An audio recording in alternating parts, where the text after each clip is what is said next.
Hello student, my self Anil Kushwaha from chemistry cracker classes. मैं आज आपके लिए क्लास 11th का एक नया टॉपिक लेकर आया हूँ केमिकल बॉन्डिंग से। केमिकल बॉन्डिंग चैप्टर हमारा चल रहा था।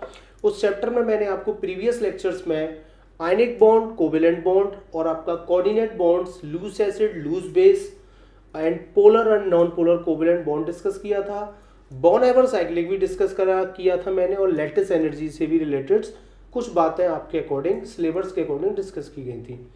मेरा आज का जो टॉपिक है वो पोलर नॉन पोलर का जो मेरा प्रीवियस लेक्चर था, तो मैंने वहाँ पे डिस्कशन किया था कि कुछ मॉलिक्यूल जिनकी इलेक्ट्रोनेगेटिविटी डिफरेंस 0 होता है, सेम एटम होते हैं, वो तो नॉन पोलर होता है। लेकिन जो डिफरेंट होते हैं और इलेक्ट्रोनेगेटिविटी डिफरेंस उनका 0 नहीं है, वो पोलर होते हैं। ये बात हमारी तय हो चुकी थी, ठीक है, कि H अगर सेम एटम है, इलेक्ट्रोनेगेटिविटी डिफरेंस 0 है तो नॉन पोलर होगा। लेकिन अगर डिफरेंट एटम्स है और इलेक्ट्रोनेगेटिविटी डिफरेंस जनरेट होता है तो वो आपका पोलर नेचर का होगा और ये आपका नॉन पोलर होगा। तो ये बात हमारी पहले से तय हो चुकी थी, ये बात हमने पढ़ ली थी, ये बात हमने समझ ली थी, ठीक है। लेकिन वहां पे प्रॉब्लम क्या आई थी कि जब मैंने CCl4 की बात करी थी तो आपने कहा था सर ये भी तो पोलर है, डिफरेंट मॉलिक्यूल है, डिफरेंट एटम्स आते हैं, तो ये नॉन पोलर होना चाहिए, सॉरी ये पोलर होना चाहिए। लेकिन ये सच में था कैसा, ये भी आपका नॉन पोलर नेचर का था, ये आपका कैसा था, नॉन पोलर नेचर का। तो और यही चीज हमको समझनी है। मैं आपको बता दूं कि पोलर जो होगा उस पर डाइपोल जनरेट होगा, पोलर जो होंगे उस पर क्या होगा, एक डाइपोल जनरेट होगा, और वो जो डाइपोल जनरेट होगा वो इलेक्ट्रिक फील्ड में होना चाहिए, उसको इलेक्ट्रिक फील्ड होना चाहिए, वो इतनी डिस्टेंस पर मेंटेन रखे डाइपोल आपका कि उसको इलेक्ट्रिक फील्ड मिलना चाहिए, ठीक है। पोलरिटी का ही पैरामीटर है डाइपोल मोमेंट, जिसको हम लोग पढ़ रहे हैं आज। पोलरिटी के ही पैरामीटर को समझना चाहते हैं, ठीक है। उसके लिए हमने ये स्टैंडर्ड बना लिया है। आइए शुरू करते हैं डाइपोल मोमेंट्स क्या होता है। सबसे पहले मैं बता दूं कि आपका जो डाइपोल मोमेंट होता है, ठीक है, आपका जो डाइपोल मोमेंट होता है it is denoted by mu. आप उसे म्यू से तो रिप्रेजेंट कर रहे हैं, और म्यू क्या होता है, ठीक है, इट इज डिस्टेंस बिटवीन, ठीक है, it is distance between two opposite charge, ठीक है।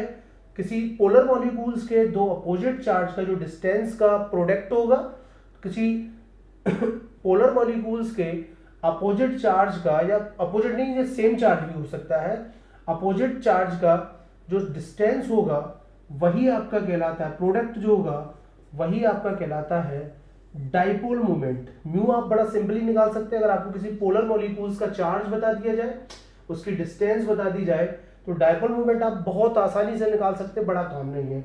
डिस्टेंस आपको चाहिए सेंटीमीटर में, डिस्टेंस आपको चाहिए सेंटीमीटर में, और चार्ज आपको पता चल जाए तो आपको म्यू मिल जाएगा, ठीक है।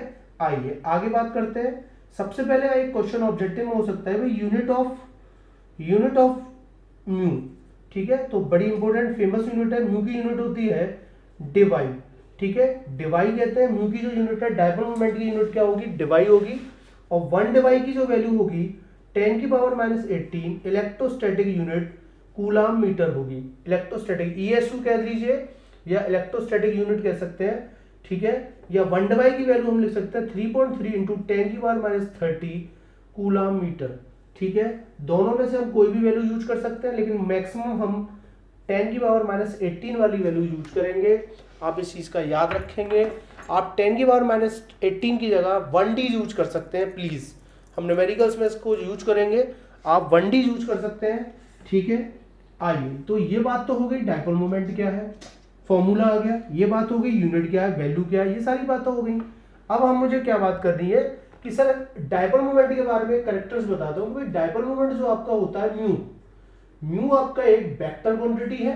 सुन लीजिएगा, आपका जो डाइपोल मोमेंट होता है वो एक आपका वेक्टर क्वांटिटी है, ठीक है, वेक्टर क्वांटिटी है। और वेक्टर क्वांटिटी जो होगी वो हाइजली पॉजिटिव से, ठीक है, पॉजिटिव से नेगेटिव की तरफ शिफ्ट करेगी। आपकी जो वेक्टर क्वांटिटी होगी पॉजिटिव से नेगेटिव की तरफ शिफ्ट करेगी।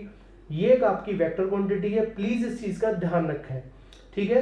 ये बहुत काम की चीज है कि ये वेक्टर क्वांटिटी है और पॉजिटिव से नेगेटिव की तरफ शिफ्ट होगी किसी भी पोलर मॉलिक्यूल के अंदर, ठीक है।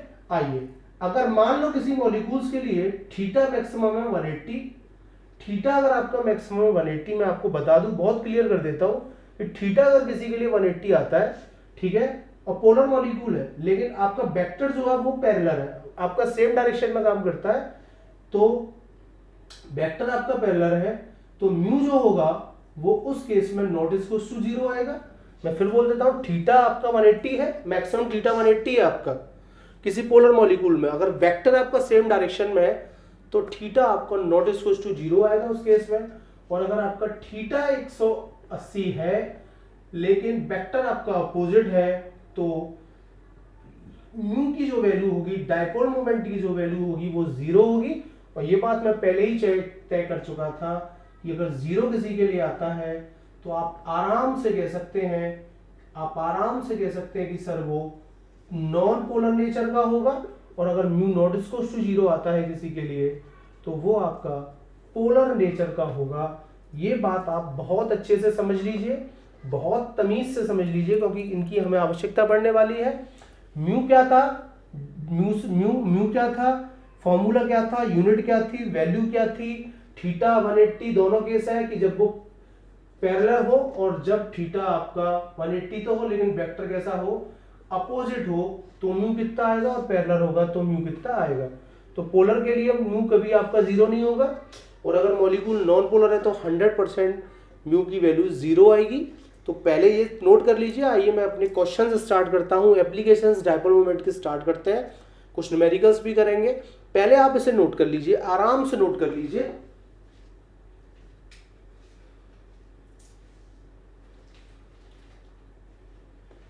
आइए चलिए, आपने ये सब नोट कर लिया होगा आराम से। बहुत यहाँ पे ऑब्जेक्टिव क्वेश्चन बहुत बनाए जा सकते हैं। 1D की वैल्यू क्या है, पोलर मॉलिक्यूल के लिए म्यू कितना होगा, नॉन पोलर के लिए म्यू कितना होगा, अगर मॉलिक्यूल का किसी का लिए म्यू मेरा नॉट इक्वल टू 0 आ रहा है तो मॉलिक्यूल कैसा होगा, है ना, ये सारी बातें बनाई जा सकती हैं। आइए एप्लीकेशन स्टार्ट करते हैं 1 by 1। मैं आपसे प्रॉमिस करता हूं जब आप इस वीडियो को पूरा देख लेंगे तो आपकी एनसीईआरटी की सिंगल प्रॉब्लम नहीं बचेगी, और आप अपनी साइड बुक की भी डायपोल मोमेंट से रिलेटेड प्रॉब्लम्स को कर सकते हैं। आप करिए, ट्राई करिए, कोई क्वेश्चन ना आए तो आप हमें मैसेज करिए, हम लोग करेंगे, ठीक है, आपसे सीखने को मिलता है। चलिए आइए, सबसे पहले स्टार्ट करता हूं, मैं एप्लीकेशन से स्टार्ट करता हूं, ठीक है। एप्लीकेशन से हम पता कर सकते हैं कि भाई मॉलिक्यूल कब पोलर होगा और मॉलिक्यूल कब नॉन पोलर होगा, ठीक है। तो ये चीज मैंने तय कर ली है कि अगर मॉलिक्यूल हमारा नॉन पोलर है तो म्यू उसके लिए भैया 0 होगा, और मॉलिक्यूल अगर पोलर है तो म्यू उसके लिए नॉट इक्वल टू 0 होगा। तो ये बात तो मैंने जान ली है, ये एप्लीकेशन है मेरा। आइए स्टार्ट करते हैं। मेरे पास एक कंपाउंड आया है BeCl2, ये एनसीईआरटी का क्वेश्चन है आपका। एक कंपाउंड आया है BeF2, ठीक है। ये दोनों के लिए आपसे कहेगा, मैं पहले बता दूं कि ये दोनों लीनियर अरेंजमेंट शो करते हैं। ये सब हम लोग सीखेंगे, हाइब्रिडाइजेशन के बाद सीखेंगे, ज्योमेट्रिकल अरेंजमेंट सीखेंगे, वेस्पर थ्योरी से सीखेंगे। फिलहाल मैं बोलता हूं कि ये लीनियर है, ये लीनियर अरेंजमेंट में होते हैं, ठीक है।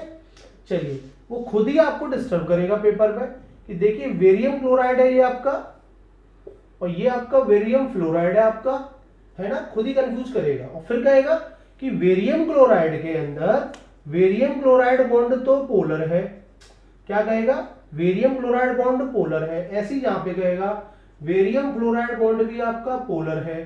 फिर आपसे कहेगा 2 मिनट बाद, लेकिन वेरियम क्लोराइड पूरा जो होल मॉलिक्यूल है वो हमारा नॉन पोलर है, वो हमारा कैसा है, नॉन पोलर। मतलब फाइनली रिजल्ट ये नॉन पोलर है। फाइनली BeF2 आपका नॉन पोलर है। आप कहोगे ये कैसे हो सकता है सर, मेरी आंखें इतनी खराब नहीं है, ये कैसे हो सकता है sir, different negativity, different atoms polar होगा। सर आपने तो हमें सिखाया है कि डिफरेंट नेगेटिविटी होगी, डिफरेंट एटम होगा, तो सर वो पोलर होगा, 100% पोलर होगा यार। लेकिन ये आप क्या कर रहे हैं, आप तो झूठ बोल रहे हैं और झूठ बुलवा रहे हैं हमसे। नहीं, मेरी कोई गलती नहीं है, आप प्लीज सुनिएगा। वेरियम क्लोराइड पोलर है, 100% पोलर है, वेरियम फ्लोराइड पोलर है, 100% पोलर, लेकिन मॉलिक्यूल पोलर नहीं है, मॉलिक्यूल नॉन पोलर है। और यही तो सीखना है हमें, यही तो सीखना है, पेपर में ऐसी प्रॉब्लम्स आएंगी, ठीक है। याद करिए मैंने आपसे कहा था कि आपका ये जो डायपोल मोमेंट है वो एक वेक्टर क्वांटिटी है जो पॉजिटिव से नेगेटिव की तरफ शिफ्ट होगी। बेरिलियम और क्लोरीन में किसकी नेगेटिविटी ज्यादा है, क्लोरीन की, इसका वेक्टर इधर जाएगा, इसका वेक्टर इधर जाएगा, और मैंने आपसे क्या कहा था, अगर आपका थीटा 180 है और अगर वेक्टर अपोजिट है तो उस केस में म्यू आपका 0 आ जाएगा, और जब म्यू 0 आ गया तो सर मॉलिक्यूल आपका नॉन पोलर होगा, ना कि पोलर होगा। यही बीमारी आपको इसमें मिल जाएगी। आप आराम से देख सकते हैं, इस केस के लिए भी म्यू 0 आएगा और ये भी भैया मेरा कैसा हो जाएगा, नॉन पोलर होगा। ये भी मेरा नॉन पोलर होगा। आया मेरा क्वेश्चन समझ में? ये एनसीईआरटी की प्रॉब्लम है, पूछा है उसने बेरियम क्लोराइड पोलर है नॉन पोलर है, और फिर परेशान भी किया कि भाई ये होता तो पोलर है। आपका आंसर होगा सर नॉन पोलर है। क्यों होगा? मैंने लॉजिक्स दे दिया, वेक्टर क्वांटिटी अपोजिट डायरेक्शन में, और अपोजिट डायरेक्शन में होती है तो वेक्टर आपके कैंसिल हो जाते हैं, फिजिक्स के अकॉर्डिंग कैंसिल हो जाते हैं। ठीक है, चलिए हटा देता हूं। आइए एक और लेते हैं। CO2 बड़ा फेमस एग्जांपल है। CO2 के बारे में पूछेगा पोलर है या नॉन पोलर। आपको मैं मजाक कर रहे हो सर? कार्बन ऑक्सीजन तो डिफरेंट है, डिफरेंट नेगेटिविटी होगी। मैंने कब कहा नहीं होगी, मैंने कब कहा नहीं होगी, यही तो अरेंजमेंट होगी। कार्बन ऑक्सीजन में किसकी नेगेटिविटी ज्यादा? ऑक्सीजन की। इधर किसकी ज्यादा? ऑक्सीजन की। वेक्टर अपोजिट आ गया, वेक्टर अपोजिट आ गया तो कट जाएगा, और कट जाएगा तो म्यू कितना आएगा? 0 आएगा। आई बात समझ में? म्यू अगर 0 आ गया किसी के लिए तो क्या सीखा है मैंने? म्यू अगर किसी के लिए 0 आ गया तो वो कैसा है? नॉन पोलर होगा सर, नॉन पोलर होगा। तो CO2 भी नॉन पोलर, वेरियम फ्लोराइड भी नॉन पोलर, और वेरियम क्लोराइड भी आपका नॉन पोलर होगा। आराम से इसे नोट कर लें, बड़ा इंपॉर्टेंट टॉपिक है। यहां से क्वेश्चंस बनते हैं, आपके कॉम्पिटिशन्स में भी क्वेश्चंस बनते हैं, आप सीख सकते हैं इन चीजों से, काफी सीखने को मिलेगा। चलिए हटा देता हूं मैं इसे। आइए कुछ और एग्जांपल डिस्कस कर लेते हैं हम लोग। आइए कुछ और एग्जांपल्स स्टडी कर लेते हैं। चलिए इसकी बात हो गई। आइए अब मेरे पास आया CCl4, अब मेरे पास आया CH4। ठीक है, CCl4 CH4, ये होगा CCl4 का। आप कहोगे सर ये भी पोलर होना चाहिए, डिफरेंट है, CCl पोलर है, ये CH है। आप फिर कहोगे CH जो CH बॉन्ड है वो भी सर पोलर है, डिफरेंट है। इसका वेक्टर इधर भागेगा, इसका वेक्टर इधर भागेगा, और इसका वेक्टर भी अपोजिट भागेगा। देखो इनका वेक्टर भी अपोजिट भागेगा, और जब अपोजिट भागेगा तो म्यू कट जाएगा, वेक्टर कैंसिल हो जाएगा, और वेक्टर कैंसिल होगा तो म्यू 0 आएगा। और म्यू अगर गलती से भी 0 आ गया सर तो मॉलिक्यूल मेरा पोलर नहीं रहेगा, मॉलिक्यूल मेरा नॉन पोलर हो जाएगा। तो CCl4 भी नॉन पोलर है और CH4 भी आपका नॉन पोलर होगा। ये भी आपसे पूछा गया है, ध्यान रखेंगे। एक एक एग्जांपल के बारे में स्टडी करेंगे, बहुत अच्छे से स्टडी करेंगे पोलर नॉन पोलर के बारे में। ठीक है, पोलर नॉन पोलर के बारे में बिल्कुल अकॉर्डिंग टू सिलेबस चल रहा हूँ, अकॉर्डिंग टू एनसीईआरटी चल रहा हूँ। ठीक है, हटा लेते हैं, पॉज करके नोट कर लिए। ये भी बेचारे पोलर होकर नॉन पोलर हो चुके हैं, और क्यों हो गए वो हमारी चर्चा हो चुकी है। चलिए आइए एक और एग्जांपल लेता हूं, BF3 की बात करता हूं। BF3 भी आपका नॉन पोलर होगा, पहले क्लियर कर दें। BF3 भी आपका नॉन पोलर होगा। ठीक है, मींस दो बॉन्डों का जो म्यू होगा, दो बॉन्डों का मतलब दो BF बॉन्ड का जो म्यू होगा, ठीक है, दो BF बॉन्ड का जो म्यू होगा, क्योंकि ये एक ही प्लेन में होगा, इसका अरेंजमेंट है ट्राइगोनल प्लेनर। दो BF बॉन्ड का जो म्यू होगा, सम होगा, वो तीसरे वाले BF के म्यू के बराबर या अपोजिट आएगा। फिर सुनिए इसमें क्या होने वाला है, ये क्यों नॉन पोलर हो गया? ये इसलिए पोलर हो गया कि दो BF बॉन्ड का जो डायपोल मोमेंट होगा वो थर्ड वाले BF बॉन्ड के डायपोल मोमेंट के या तो अपोजिट आएगा या पैरेलल आएगा, और उस केस में ये कट जाएगा, और ये भी कितना होगा? 0 आएगा, और 0 आएगा तो मेरे बच्चे BF3 भी कैसा है आपका? नॉन पोलर होगा। ये बहुत इंपॉर्टेंट एग्जांपल था BF3 का भी, वेरियम क्लोराइड का, CCl4 का, CO2 का। चलिए आइए अब एक और इंपॉर्टेंट क्वेश्चन लेता हूं एनसीईआरटी का। अब आपसे कोई पूछेगा भाई NH3 कैसा होगा? सर NH3 कैसा होगा? लो सर, NH3 का फोटो तो ऐसा होगा, स्ट्रक्चर अगर हम बनाएंगे तो ऐसा फोटो होगा। नाइट्रोजन हाइड्रोजन में किसकी नेगेटिविटी ज्यादा? नाइट्रोजन की। किसकी ज्यादा? नाइट्रोजन की। किसकी ज्यादा? नाइट्रोजन की। और नाइट्रोजन और ये तो प्योर इलेक्ट्रॉन डेंसिटी है, नाइट्रोजन और ये तो प्योर इलेक्ट्रॉन डेंसिटी है। कहां भागेगा? प्योर इलेक्ट्रॉन डेंसिटी की तरफ भागेगा। आप देख सकते हैं यहाँ पे वेक्टर पैरेलल आ रहे हैं, इनके डायरेक्शन सेम है, यहाँ पे वेक्टर पैरेलल आ रहे हैं, इनके डायरेक्शन सेम है, और ये बॉन्ड अलग है। मान लो भाई ये मैग्नीट्यूड इसका अलग आएगा, Q इंटू डी इसका अलग होगा और इसका Q इंटू डी अलग होगा, ये नहीं कटेंगे, म्यू इसका नॉट इक्वल टू 0 आएगा उस केस में, और मॉलिक्यूल चिल्ला चिल्ला के हम कह देंगे पोलर होगा साहब NH3। NH3 हमारा कैसा होगा? पोलर होगा सर, पोलर। और समझ में आता है क्योंकि इसमें वेक्टर जो है वो कैसे है? सेम डायरेक्शन में। वेक्टर जो कैसे है? वो सेम डायरेक्शन में, इसलिए नहीं घटता। ठीक है, चलिए इसे भी नोट कर लें। अमोनिया पोलर हो गया आपका, म्यूज का 0 नहीं आने वाला ये, लेकिन आपके पोलर होते जा रहे हैं। एनसीईआरटी का ही क्वेश्चन बोल रहा हूं, बड़ा गजब क्वेश्चन है, NH3 के ऊपर ही बनाया गया है। आज आप पढ़ लें अपनी एनसीईआरटी। उसने आपसे कहा है कि ठीक है, अगर मेरे पास NH3 है या मेरे पास NF3 है, एक NH3 है मेरे पास, एक NF3 है, तो पहले तो पूछेगा which molecule are more dipole moment, किसकी डाइपोल मोमेंट ज्यादा होगी, और फिर कहेगा क्यों ज्यादा होगी, ये बात भी बता दीजिए कि ज्यादा होगी, और फिर ये भी पूछेगा कि क्यों ज्यादा होगी। चलिए मैं पहले आंसर कर देता हूं। NH3 अगर NF3 में कंपेयर करने जाता हूं तो NH3 का म्यू ज्यादा होगा किससे? NF3 के म्यू से। ठीक है, NH3 का जो म्यू होगा वो ज्यादा होगा NF3 के म्यू से। क्यों ज्यादा होगा? ठीक है, क्यों ज्यादा होगा, आप जरा पहले NH3 का फोटो बना लीजिए। ठीक है, आप जरा पहले NH3 का फोटो बना लीजिए और एक आप NF3 का फोटो बना लीजिए। ठीक है, ये दोनों हमने फोटो बना लिए। अगर हम इसके वेक्टर शो करते हैं वो ऐसे बनेंगे, अगर हम इसके वेक्टर शो करते हैं वो ऐसे बनेंगे, और अगर हम इसके वेक्टर शो करते हैं तो आप देखिए फ्लोरीन की इलेक्ट्रोनेगेटिविटी ज्यादा होगी, नॉट नाइट्रोजन, फ्लोरीन की ज्यादा होगी। इसमें अपोजिट आ रहे हैं, इसमें सारे के सारे अपोजिट भाग रहे हैं, अपोजिट डायरेक्शन पकड़ रहे हैं, और अमोनिया के अंदर सेम डायरेक्शन पकड़ रहे हैं। ये बात तो हो गई। तो ये बात तो तय है कि दोनों का म्यू 0 तो कभी नहीं होगा, दोनों का म्यू 0 तो कभी नहीं होगा। ठीक है सर, ये तो अपोजिट हो रहा है, ये तो होना चाहिए, नहीं होगा। ये भी पोलर होगा, क्यों नहीं होगा? मान लो मैं बताऊं कैसे। ये मैग्नीट्यूड 2 है, ये मैग्नीट्यूड 2 है, तो मान लो ये कट गया होगा, लेकिन ये 2 है तो ये 2 थोड़ी है यार, ये तो 4 मान लो, कुछ ना कुछ ज्यादा या कम होगा ना, ये तो प्योर डेंसिटी की तरफ भाग रहा है पैरामीटर, तो फर्क आएगा इसमें, थोड़ा सा फर्क आएगा। उस फर्क की वजह से ही म्यू प्रॉपर कैंसिल नहीं होगा, और म्यू नहीं कैंसिल होगा तो कुछ ना कुछ तो आएगा, इसलिए 0 नहीं होगा, कम आ जाएगा लेकिन 0 नहीं होगा। तो सारी चीजें क्लियर हो गई। NH3 NF3 में NH3 का ज्यादा होगा, और NH3 का ज्यादा क्यों होगा? क्योंकि इसके अंदर जो वेक्टर होंगे, इसके अंदर जो वेक्टर होंगे वो स्पिन सेम डायरेक्शन में होंगे वेक्टर्स के, और NF3 में कैसे होंगे? अपोजिट डायरेक्शन में होंगे। प्लीज पहले आप इसे नोट कर लें आराम से।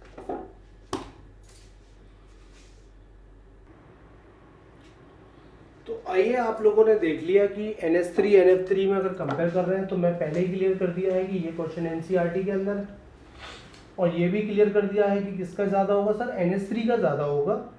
फिर ये पूछेगा साहब क्यों ज्यादा होगा, आप दोनों के स्ट्रक्चर बना लीजिए। देखिए इसके अंदर वेक्टर आ रहे हैं सेम डायरेक्शन में, ये तो कटेगा नहीं, कटेगा तो ये भी नहीं, क्यों? क्योंकि ये दोनों मैग्नीट्यूड थोड़े से अलग अलग होंगे, क्योंकि ये प्योर डेंसिटी का पैरामीटर है और ये NF का पैरामीटर है, तो भाई दोनों अलग अलग होंगे, तो इसलिए ये प्रॉपर नहीं कटेंगे, और नहीं कटने की वजह से ये मॉलिक्यूल पोलर हो जाएगा। ठीक है ना, लेकिन क्योंकि अपोजिट डायरेक्शन है तो वैल्यू तो कम आएगी, और ये सेम डायरेक्शन है इसलिए वैल्यू ज्यादा आएगी। तो ये एक तरीका, यही रीजन लिखना है कि सेम डायरेक्शन होगा अमोनिया के अंदर, और NF3 में जो NF का वेक्टर होगा वो अपोजिट डायरेक्शन होगा, यही लिखना है। आप NCERT पढ़ सकते हैं, ये क्वेश्चन पूछा गया आप लोगों से। ठीक है, ये बड़ा प्यारा क्वेश्चन है NCERT का, पूछा गया है, इसका एग्जाम्पल रीजन भी वहाँ पे एक्सप्लेन किया गया है, जैसे मैं एक्सप्लेन कर रहा हूँ बिल्कुल सेम इसी लैंग्वेज में आपको वहाँ मिलेगा, आप लोग देख सकते हैं। ठीक है, आइए अब हम एक और नई चर्चा कर लेते हैं इसके ऊपर। ठीक है, पोलर नॉन पोलर के बारे में हमने लगभग पता कर लिया, किस किस में रहता है, किस किस में नहीं रहता। आइए मैं एक चीज और आपको बताता हूँ, एक सिस फॉर्म होती है और एक हमारे पास होती है ट्रांसफॉर्म। ठीक है, एक तो सिस फॉर्म होती है हमारे पास और एक हमारे पास होती है ट्रांसफॉर्म। सबसे पहले तो मैं बता दूं सिस क्या होती है। ये ऑर्गेनिक केमिस्ट्री के कॉन्सेप्ट है, जब आप लोग ऑर्गेनिक पढ़ेंगे तो आप देखेंगे ना। सिस फॉर्म डबल बॉन्ड के रेस्पेक्ट में जब आपके दो आइडेंटिकल ग्रुप, जो आइडेंटिकल ग्रुप है, अगर डबल बॉन्ड के रेस्पेक्ट में दो आइडेंटिकल ग्रुप आपके सेम साइड आते हैं तो उसको तो हम लोग बच्चा कहते हैं सिस फॉर्म। और अगर दो आइडेंटिकल ग्रुप आपके, ठीक है, दो आइडेंटिकल ग्रुप आपके अपोजिट डायरेक्शन में आ जाते हैं तो उसको हम लोग ट्रांसफॉर्म कहते हैं। तो एक चीज पहले ये सुन लीजिए, सिस ट्रांस होता क्या है।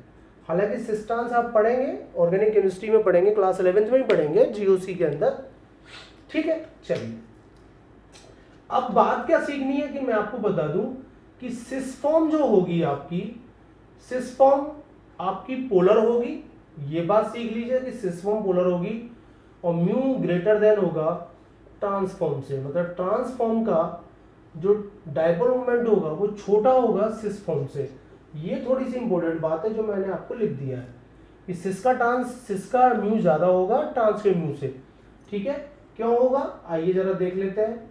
एक ये मैंने सिस फॉर्म बनाई है किसी भी मॉलिक्यूल की, आप थोड़ा देख लें कि एक तो ये सिस फॉर्म बनाई है मैंने, और एक ये मैंने आपके लिए ट्रांसफॉर्म बना कर दी है।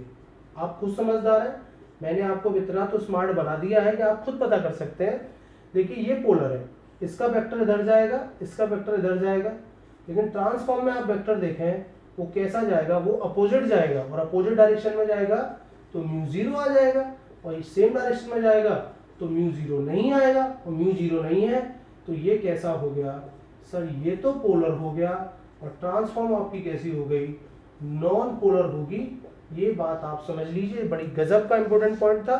सिस ट्रांस में कौन पोलर है, सिस पोलर है, ट्रांस नॉन पोलर होगी। सिस का डायपोल मोमेंट ज्यादा होगा किससे, ट्रांसफॉर्म से। ये छोटी छोटी बातों पे ध्यान रखिएगा प्लीज, कॉम्पिटिशन लेवल की थोड़ी सी चीजें हैं, कॉम्पिटिशन में भी पूछी जाती है ऐसी चीजें। सिस ट्रांस के बारे में जान लीजिएगा प्लीज, पॉज करके नोट कर लीजिए, फिर मैं आपसे आगे चर्चा करता हूँ, थोड़ी सी आगे बात करते हैं।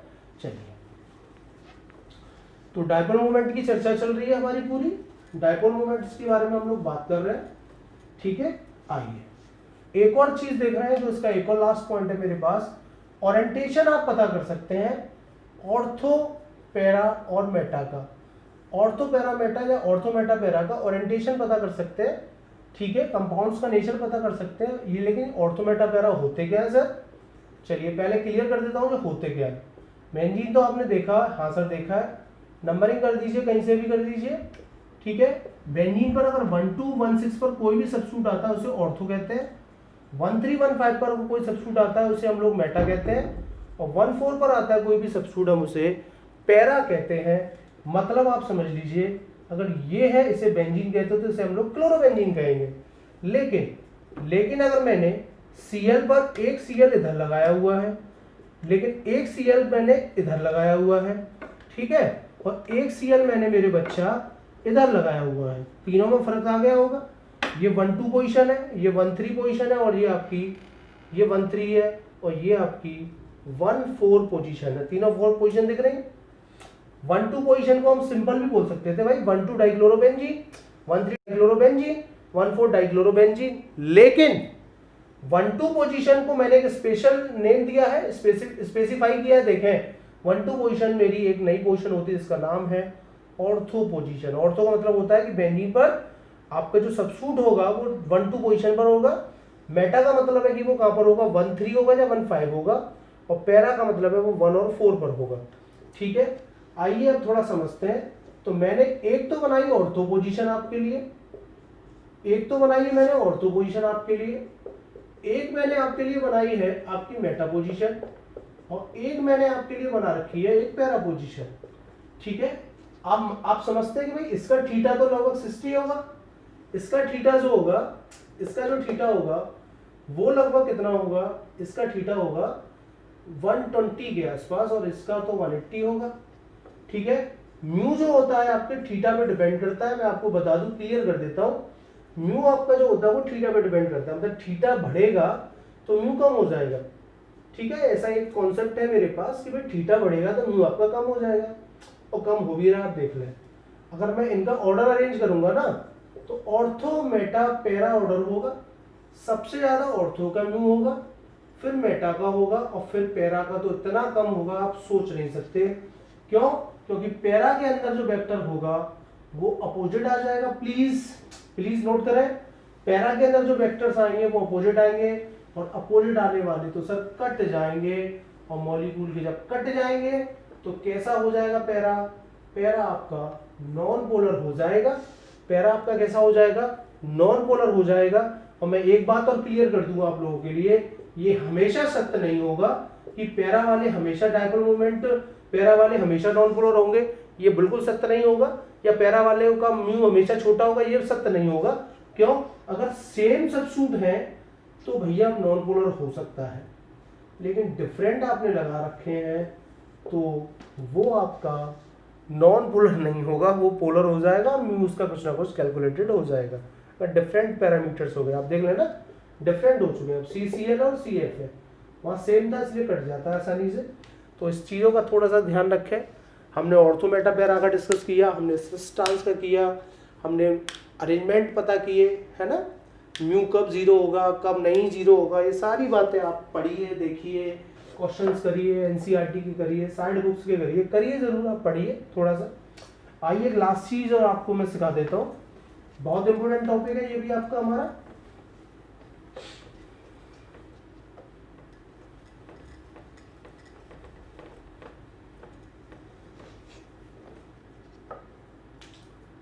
Percentage of ionic character, percentage of ionic character की हम लोग बात कर रहे हैं। ये भी एक मेरा बहुत इंपॉर्टेंट टॉपिक है, बहुत इंपॉर्टेंट टॉपिक है। यहाँ से न्यूमेरिकल्स मेरे लिए बनते हैं, दो तरीके से सिखाऊंगा, जो पसंद हो उससे आप करिएगा अपना क्वेश्चंस, ठीक है। एक चीज मैं पहले क्लियर कर दूं कि एक तो मेरे पास NaCl है, एक मेरे पास Cl2 है और एक मेरे पास HCl है, ठीक है भैया। हाँ, NaCl में दुनिया जानती है, Na अपने इलेक्ट्रॉन देता है, Cl अपने इलेक्ट्रॉन लेता है, 100% ट्रांसफर हो जाता है, इलेक्ट्रॉन 100% ट्रांसफर हो जाता है, और 100% ट्रांसफर होता है तो हम इसे कहते हैं ये तो 100% आयनिक होगा, ये 100% आयनिक होगा या 100% ही पोलर होगा, 100% पोलर होगा। यहां तो कोई इलेक्ट्रॉन ट्रांसफर नहीं होता Cl के अंदर, बीच में ही रहते हैं बेचारे, है ना, तो हम इसे कहेंगे 100% नॉन पोलर, हम इसे क्या कहेंगे 100% नॉन पोलर। लेकिन Cl के अंदर, HCl के अंदर तो कुछ गड़बड़ है कि जो सेंटर के इलेक्ट्रॉन थे सेंटर पे तो नहीं रहते, सेंटर पे तो नहीं रहते, थोड़े से शिफ्ट हो जाते हैं हाई इलेक्ट्रोनेगेटिव की तरफ, थोड़े से शिफ्ट हो जाते हैं, जिसकी वजह से उस पर डेल नेगेटिव आ जाता है, उसकी वजह से उस पर डेल पॉजिटिव आ जाता है। डेल नेगेटिव डेल पॉजिटिव आने की वजह से पोलरिटी जनरेट हो जाती है, और इसी के प्रोडक्ट को तो हमने डायपोल मोमेंट कहा था।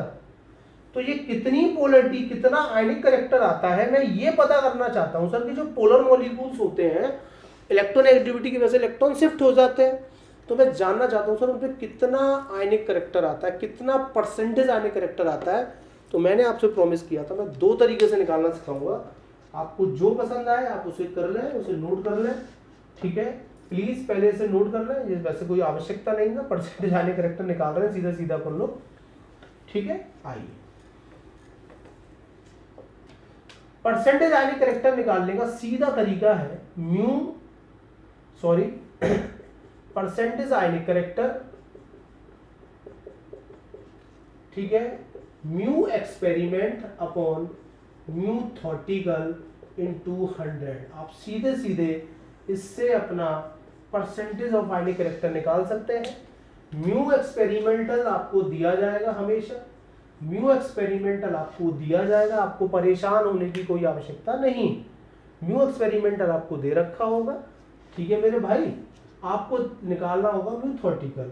म्यू थॉर्टिकल कैसे आएगा, म्यू थॉर्टिकल कैसे आएगा, Q इंटू डी से आएगा। डिस्टेंस आपको एंगस्ट्रॉम में दे रखी होगी, डिस्टेंस आपको एंगस्ट्रॉम में दे रखी होगी और वो आपको सेंटीमीटर में चाहिए।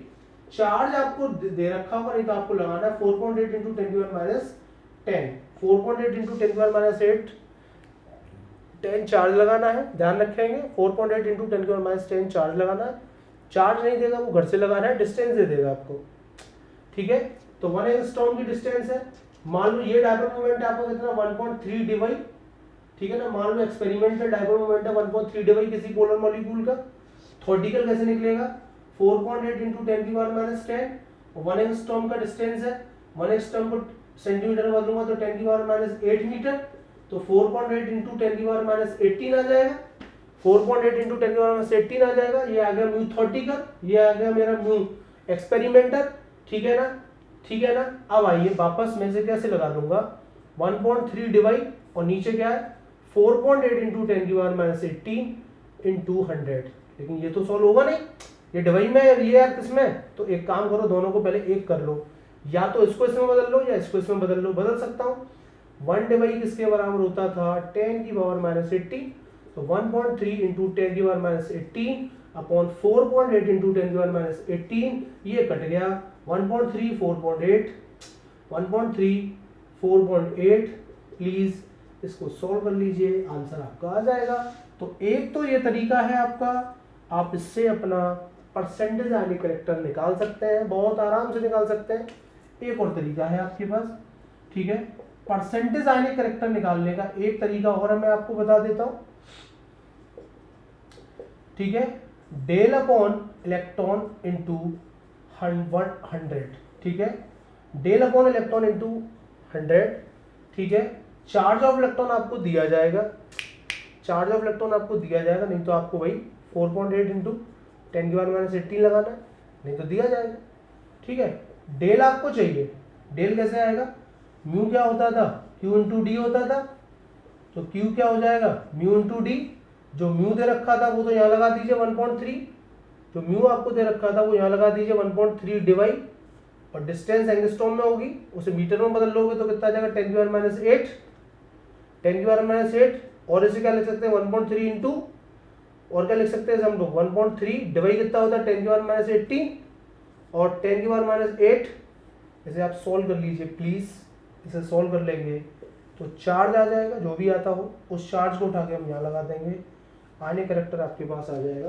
आप ऐसे भी कर सकते हैं और आप ऐसे भी कर सकते हैं, जो तरीका पसंद हो आप उससे अपना न्यूमेरिकल्स कर सकते हैं, करके देखिए, ट्राई करिए। मैं हालांकि एक न्यूमेरिकल्स करा देता हूँ आप लोगों के लिए, आप ट्राई करेंगे, दोनों तरीके आपको मालूम है। न्यू एक्सपेरिमेंट और थ्योरेटिकल एक्सपेरिमेंट देगा, थ्योरेटिकल निकाल लीजिए, ये आपको ये पसंद आता तो ये कर लीजिए, और अगर आपको ये पसंद आता तो आप ये कर लीजिए। चार्ज अपॉन इलेक्ट्रॉन चाहिए, ठीक है, चार्ज जो चार्ज आया है क्यू वो चाहिए, और इलेक्ट्रॉन का चार्ज चाहिए, आपका काम बन जाएगा, ठीक है। इलेक्ट्रॉन का चार्ज वैसे गिवन होगा, लेकिन हम जनरली 4.8 वाली वैल्यू आपको दी जाएगी, वही हम लगाते हैं लगभग, ठीक है। चलिए आज के लिए इतना ही। अगर वीडियो पसंद आया तो प्लीज़ ज़्यादा से ज़्यादा स्टूडेंट्स को बताइए। मैं आपको पूरी केमिस्ट्री पढ़ाऊँगा, आप बिल्कुल निश्चित रहिए, आपके साथ जुड़े हैं तो जुड़े रहेंगे, ठीक है। ज़्यादा से ज़्यादा स्टूडेंट्स को जागरूक करिए, बस मैं इतना चाहता हूँ आप लोगों से, मेरा और कोई निवेदन नहीं। आज के लिए इतना ही।